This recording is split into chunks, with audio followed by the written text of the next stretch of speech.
আমি আপোনাৰ যোৱা বছৰ অল অসমত আমি দ্বিতীয় ৰেংকত আছিলোঁ। আমাৰ প্ৰচেছিং ফেচিলিটিটো ভালকে চলা নাছিলে কাৰণে আমি অকণমান নম্বৰ কিছুমান আমি কমাই পাইছিলোঁ। এইবাৰ আপোনালোকে দেখিছে যোৱা বছৰতে আমাৰ অনাৰেবল মিনিষ্টাৰ ছাৰে আহি পেলাই ইয়াতে আমাৰ প্ৰকল্পটো উদ্বোধনী কৰি গৈছে। তেতিয়াৰ পৰা আমাৰ প্ৰকল্পটো চলি আছে।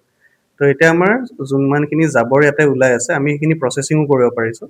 আমি এতিয়া আশাবাদী যে আমি অসমৰ ভিতৰত এটা ভাল ৰেংক এটা আৰু দেশৰ ভিতৰত এটা ভাল ৰেংক এটা পাবলৈ সক্ষম হ'ম বুলি এইবছৰ। তাৰে কাৰণে আমি বহুত কিবা কিবি এনেকুৱা ষ্টেপছ লৈছোঁ।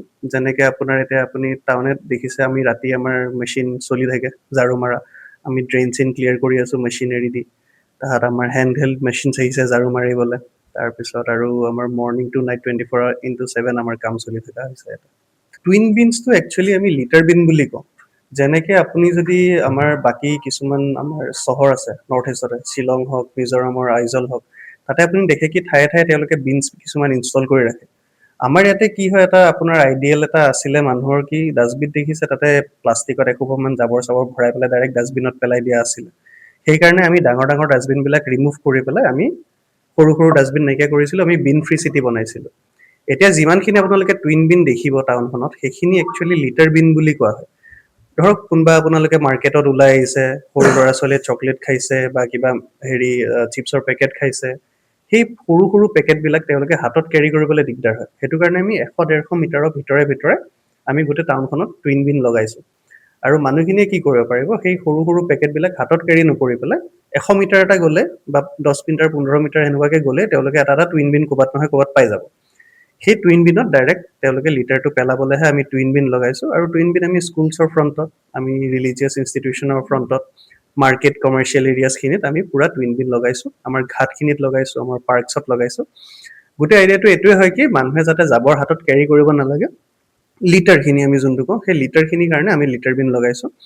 আমাৰ খালি মানুহলৈ এইটোৱে, ৰাইজলৈ এইটোৱে আহ্বান থাকিলে কি আপোনালোকে তাতে অকল লিটাৰহে পেলাব, কোনো যাতে ঘৰৰ জাবৰটো আপোনালোকে প্লাষ্টিকৰ ডাঙৰ ডাঙৰ বস্তাত আনি পেলাই আমাৰ লিটাৰ বিনত নেপেলায়। আপোনালোকৰ এইটো অনুৰোধ থাকিলে। সেইটোৰ কাৰণে আমাৰ door to door collection vehicle আছে। আমাৰ আত্মসহায়ক গোটসকলে বহুত ভাল কাম কৰি আছে। আপোনালোকে ঘৰে ঘৰে যোনটো জাবৰ সংগ্ৰহ কৰে, ডোৰ টু ডোৰ কালেকশ্যন বুলি কোৱা হয়, সেইখিনিত আপোনালোকে যাতে জাবৰটো দিয়ে, আমি তাৰে আহ্বান থাকিলে। শ্বপকিপাৰৰ কাৰণেও আমাৰ ডোৰ টু ডোৰ কালেকশ্যন আছে। আমাৰ যোনখিনি আত্মসহায়ক গোটে ঘৰে ঘৰে কালেক্ট কৰে, তেওঁলোকে আমাৰ দোকানৰ পৰা কালেক্ট কৰে। আৰু সেই দোকানৰ পৰা কালেক্ট কৰিবলৈ তেওঁলোকে দোকানৰ আত্মসহায়ক গোটক ফোন কৰিলে হ'ল। আৰু আমাৰ কমপ্লেইন নাম্বাৰ এটাও আছে, যদি কেতিয়াবা কালেকশ্যন হোৱা নাই তেতিয়া আমাৰ কমপ্লেইন নাম্বাৰত ফোন কৰক। আপোনালোকে স্বচ্ছতাম পৰ্টেল আছে, তাতে আপোনালোকে কমপ্লেইন ৰেজ কৰক। আপোনালোকে দেখিব যে আপোনাৰ সেই দিনটোৰ ভিতৰতে গোটেই কমপ্লেইনটো ৰিজল্ভ হৈ যাব। কমপ্লেইন নাম্বাৰটো আপোনালোকৰ আমাৰ গাড়ীত লাগি আছে, মই এইটো আপোনালোকক ওলাই দিম। আমি ইতিমধ্যে কেইখনমান আমি চাৰ্কুলাৰ আমি দিছোঁ, পাব্লিক নটিচ। তাৰে ভিতৰত পোনপ্ৰথমে আমি দিছোঁ যে মানে যোনটো পথচাৰী ব্যৱসায় কৰি আছে, আমি কিছুমান ভেণ্ডিং জ'ন আমি ডিক্লেয়াৰ কৰি দিছোঁ। আৰু আমি আশা কৰোঁ যে আপোনালোকে ভেণ্ডিং জ'নখিনিতহে আপোনালোকে নিজৰ দোকানখিনি দিয়ক। বাকী পদপথৰ মানে মানুহৰ কাৰণে আমি খোজকাঢ়িবলৈ গৌৰৱ পথটো ধুনীয়াকৈ বনোৱাইছে। তাতে যাতে আপোনালোকে যাতে কোনোৱে দোকান নিদিয়ে, আমি তাৰে কাৰণে আহ্বান কৰিছোঁ। আমি বহুত এতিয়া পাব্লিক নটিচ দিছোঁ, বহুতবাৰ মাইকিং কৰিছোঁ, বহুত ৱাৰ্ণিং দিছোঁ। পিছত আমি যেতিয়া মানে আমাৰ উপায় নাথাকি আমি যেতিয়া আমি এভেকশ্যন কৰিব লগা হয়, যাতে আপোনালোকে আহি পেলাই আমাক আকৌ ৰিকুৱেষ্ট কৰিব লগা নহয়।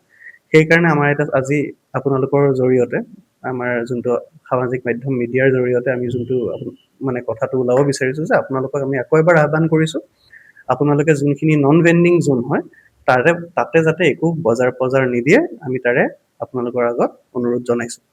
সেইখিনি যদি কৰে, আমি আৰু এসপ্তাহৰ ভিতৰত আমি আকৌ আমাৰ এভেকশ্যন ড্ৰাইভখিনি আৰম্ভ কৰিম। আপোনালোকৰ নিজৰে ক্ষতি হ'ব।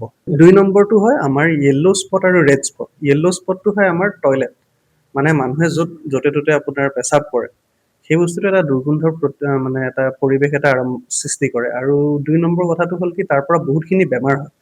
মানুহে এইটো বহুত কথাটো হয়তো নুবুজে, কিন্তু তেওঁলোকে মানে এইটো এটা নিজে এটা মানে নিজকে ছেফ চাইড কৰি ৰাখিব লাগিব। আৰু এটা কথা হয় কি, পাব্লিক টয়লেটছ আমাৰ বহুত কমি থাকি আছে। আমি কিছুমান জেগাত আমি পাব্লিক টয়লেটছ আমি নটিফাই কৰিছোঁ, আৰু আমি কিছুমান জেগাত পাব্লিক টয়লেটছো বনাইছোঁ। আপোনালোকক আমি অনুৰোধ কৰিম, যদি আপোনালোকে যে পাব্লিক টয়লেটখিনি ব্যৱহাৰ কৰে, বহুত ভালকৈ মেইনটেইন হৈ আছে, আমাৰ নিজৰ মানুহে মেইনটেইন কৰি থাকে। আমি উইকলি এটা আমি চেক কৰোঁ যে পাব্লিক টয়লেটখিনি মেইনটেইন হৈ থাকে নে নাই। তাৰ উপৰিও যদি আপোনালোকে কেতিয়াবা পাব্লিক টয়লেট লেতেৰা পাইছে, আমি আমাৰ মিডিয়াসকলকো আমি অনুৰোধ জনাইছোঁ, যদি আপোনালোকে প্লিজ সেইটো বস্তুত আপোনালোকে আমাক চেক কৰিব। আপোনালোকে গৈ পেলাই টয়লেট যদি লেতেৰা পাইছে, আপোনালোকে আমাক কুৱেশ্যন কৰিব। আমি তেতিয়া এই চেক এণ্ড বেলেঞ্চৰ থ্ৰু দি আমি আমাৰ চহৰখন চাফা কৰি ৰাখিবলৈ পাৰিম। দ্বিতীয়টো হয় যোনটো ৰেড স্পট মানে পিক পেলোৱাটো। আমাৰ যিমানখিনি পাণ দোকান আছে, আমাৰ যিমানখিনি আমাৰ কি কয় হেৰি সৰু সৰু দোকান আছে য'ত মানে আপোনাৰ চাধা চিগাৰেট এইবোৰ বেচে বা গুটখাখিনি বেচে, আমি তেওঁলোকক আৰু এটা একদম ষ্ট্ৰিক্টলি অনুৰোধ জনাইছো যে আপোনালোকে পিক পট বুলি কয়, আপোনালোকৰ দোকানৰ আগত এটা বালি কিবা কিবি এনেকুৱাকে দি পেলাই এটা ভালকে কণ্টেইনাৰ এটা ৰাখিব লাগিব, য'ত আপোনালোকে পিক পেলাবলৈ মানুহৰ ৰাখিব লাগিব। কোনো মানুহে আমি যদি ৰাস্তাত আপোনালোকক পিক পেলোৱাত ধৰো, আমি 5,000 to 10,000 আমি জৰিমনা আমি ল'ম, আৰু সেইটো আপোনাৰ নন নিগচিয়েবল। আপোনালোক দুখীয়া হয়, আপোনালোক ধনী হয়, আমি সেইটো নাচাওঁ, কাৰণ আপোনালোকে পৰিৱেশ নষ্ট কৰি আছে। আৰু ৩ নম্বৰ বস্তুটো মই আৰু এটা ক'ব বিচাৰিছো, য'ত আমাৰ ইমান ধুনীয়াকে আমাৰ এতিয়া গৌৰৱ পথটো বনিলে, আমাৰ গ্ৰিলখিনি লগাইছে, আমাৰ লাইটৰ ধুনীয়া ধুনীয়া ডেকৰেটিভ লাইটৰ খুঁটা আছে। আপোনালোকে সদায় এই পাণ দোকানখিনিৰ আগত যদি আপোনালোকে দেখে, একেবাৰে কলা যোনটো খুঁটাৰ পোষ্টটো তলৰ পৰা একেবাৰে ওপৰলৈকে বগা চূণে সানি পেলাই মানুহে সেইটো বহুত লেতেৰা কৰিছে।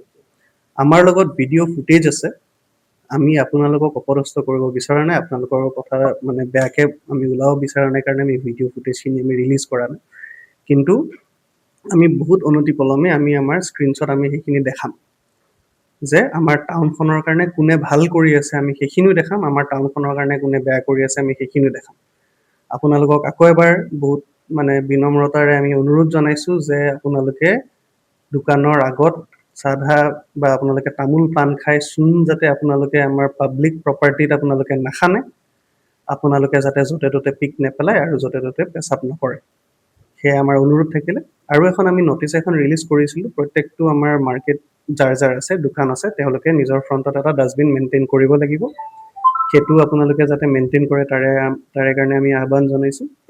আৰু এটা ইম্পৰ্টেণ্ট বস্তু এটা হয় কি, আমাৰ টাউনখন এতিয়া লাহে লাহে ডেভেলপ হ'বলৈ ধৰিছে, আৰু সেই ডেভেলপমেণ্টৰ ঠাইত আমি দেখোঁ কি আমাৰ ওচৰে পাজৰে আমাৰ যোনখিনি মানে ভিলেজ এৰিয়া আছে, তাৰপৰা বহুত মানুহে কি কৰে, নিজৰ গৰু ছাগলীখিনি লৈ আনি পেলাই টাউনৰ ভিতৰত এৰে, যোনটো ইয়াতে মই প্ৰথম দেখিছোঁ।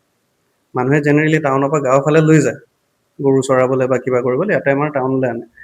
এই বস্তুটো যোনটো কণ্টিনিউৱেশ্যন চলি আছে, আমি চাৰ্কুলাৰ ৰিলিজ কৰিছোঁ যে গৰু ছাগলী বা যিকোনো ষ্ট্ৰে এনিমেল যোনখিনি আমাৰ টাউনত ঘূৰি আছে, সেইখিনি আপোনালোকে নিজৰ ক্লেইমখিনি লৈ যাব, নহ'লে আমাৰ মিউনিচিপাল বৰ্ডে সেইখিনি আপোনালোকৰ পৰা লৈ পেলাই আমি এনিমেল পাউণ্ডত ৰাখিবলৈ আমি যুঁজাটো আৰম্ভ কৰিছোঁ।